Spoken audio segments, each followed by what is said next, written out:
Уже совсем скоро в Сухуми приступят к долгожданной реконструкции набережной Диаскуров. Начало ремонтных работ запланировано на 1 октября и по планам завершится к началу следующего курортного сезона.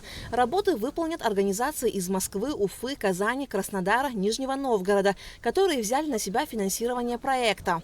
Согласно договоренностям президента Республики Абхазия с российскими коллегами, началось проектирование реконструкции набережной от кафе «Пингвин» до поворота на Маяк.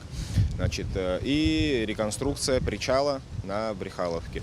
Сейчас мы выставили на набережной в 4 местах такие вот информационные стенды, где у населения есть возможность принять участие в голосовании, выбрать из 3 разных вариантов реконструкции причала, реконструкции набережной, разные варианты детских площадок, пор освещения, скамеек, урн, то есть малых архитектурных форм. После того, как голосование закончится, проектировщики уже доделают проект реконструкции набережной, и в октябре строители уже приступят непосредственно к реконструкции всей набережной. Набережная Диаскуров – одна из главных достопримечательностей Сухума и играет значимую роль в культурной и социальной жизни города. Реконструкция набережной поможет улучшить инфраструктуру, создать более комфортные условия для прогулок и отдыха жителей столицы и ее гостей.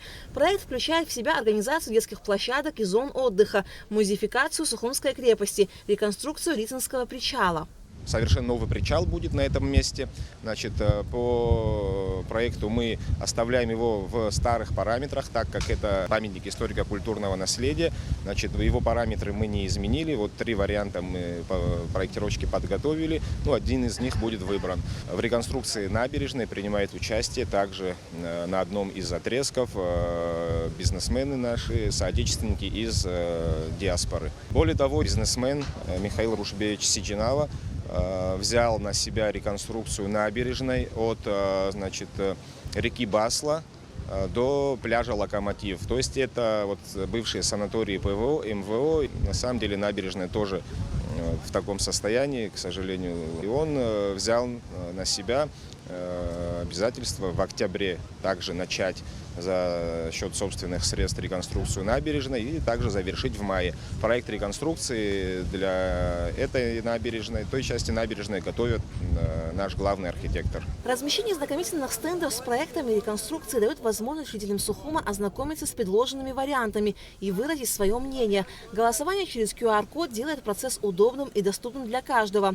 Такой подход способствует более демократичному принятию решений и гарантирует, что проект реконструкции будет соответствовать ожиданиям и потребностям горожан.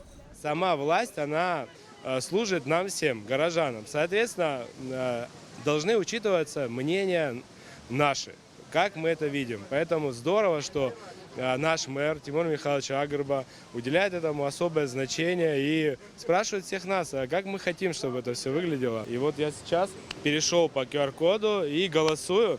И вот я советую всем горожанам принять участие в голосовании, выбрать, каким они хотят видеть набережную. Мы сегодня пришли на набережную, чтобы проголосовать, какие набережные лучше и какие детские площадки нам нравятся. Я выбрал вот этот вариант, потому что он лучший, и тут есть корабль, и там могут поместиться много детей, а тут тесно. И никакие игры нельзя там играть, а тут можно. И можно всякие игры играть и спрыгивать с корабля. Поэтому я выбираю этот вариант, потому что он лучше. Голосование по выбору проекта реконструкции набережной Диаскуров и причала у колоннады уже открыто и будет проходить в течение 2 недель. У горожан есть уникальная возможность принять участие в обновлении исторического облика набережной Сухума. Алика Трапшка, Мила Джопуа, Абхазское телевидение.